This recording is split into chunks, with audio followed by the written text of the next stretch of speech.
Hey, yo, welcome back to the Wednesday Word. We're talking about it was good, the guidelines that God is giving us for living a good life in the creation narrative, unpacking Genesis chapter 1. So, last week we kind of talked about light and how God is giving us a life through the light that He brings in day one of creation, and talking about how it's important to recognize that light is good. It brings warmth, it brings joy, it brings peace to our lives, and that by making God that light, God also makes darkness. He kind of separates the two, right?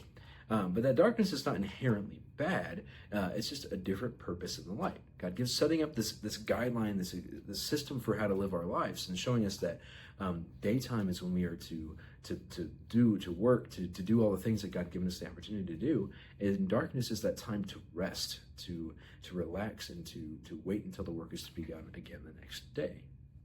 So that's day one, kind of teaching us that guideline for how to live our lives. Day 2 and 3 are actually kind of brought together. It's important to kind of read those two together because you understand them both better when you do.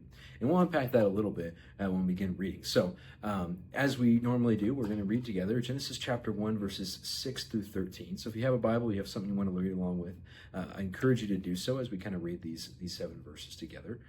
So I'm going to start, like I said, Genesis chapter 1, verse 6. And God said, "Let there be a vault between the waters to separate water from water." So God made the vault and separated the water under the vault from the water above it. And it was so. And God called the vault sky, and there was evening and there was morning the second day. Now, quick pause here. We see here in this section, God doesn't say it was good. The second day ends, but there is no "it was good." And we'll unpack that in the second year. I think it's important to recognize that it doesn't happen. So, third day. Jumping in verse 9. And God said, "Let the water under the sky be gathered to one place, and let the dry ground appear." And it was so. God called the dry ground land, and the gathered waters He called seas. And God saw that it was good. Then God said, "Let the land produce vegetation, seed-bearing plants, and trees on the land that bear fruit with seed in it, according to various kinds." And it was so. The land produced vegetation, plants bearing seeds according to their kinds, and trees bearing fruit with seed in it, according to their kinds. And God saw that it was good. And there was evening, and there was morning, the third day. So we see here in this second and third day, they're kind of brought together. Like I said, God doesn't say it was good at the end of the second day. I think that's because He's trying to say this is a 2-day process. This is a big project to undertake. And that the first step of that process is not the completion of it. So separation, when God separates these two vaults, that could be something that causes some discomfort, right? It's a good thing. God is making the foundation of the world. The life that He's brought in day one, the light that He brought in day one, that needs a foundation to build on. That's what God's building here. But the first step of that is separation, right? And that could be causing some discomfort to creation. Still a good thing, but it's causing some discomfort. We can see that in our day-to-day lives. Is this guideline that God's kind of trying to show us here, I think, is that discomfort inherently is not bad. If it's a good thing that's happening, it may cause some discomfort, right?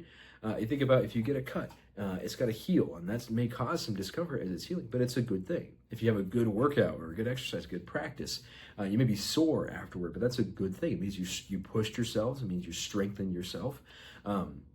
It's a good thing. Same kind of thing can happen in relationships. If we have an argument with somebody and a little bit of separation, not permanent separation or not too long, but a little bit of a separation in an argument, to take a step back, to recognize where I'm coming from and to recognize where the other person is coming from so that we can have a healthier conversation afterward is a good thing, right?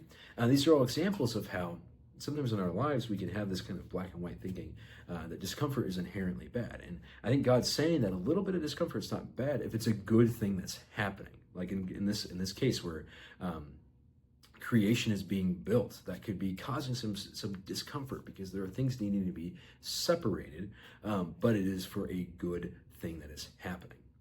So that's kind of, I think, the second guideline that God kind of gives us as he builds this creation narrative and as He shows us how to live a good life. He first reminds us that there is a system to life, working during the day, resting at night. And then the second thing is that good things may cause some discomfort, but they are still good things. And that actually can be a sign that you are working hard and doing what God has given you to do. So As we continue unpacking this, we'll jump into day 4 next week as we unpack that in the Wednesday Word. But that's all I have for you guys today. So I encourage you to spend some time, read over this verse again. Just kind of spend some time sitting on it and meditating on it and understanding what God's given us to understand. So that is the Wednesday Word for this week. We'll see you all next week. Thanks for stopping by.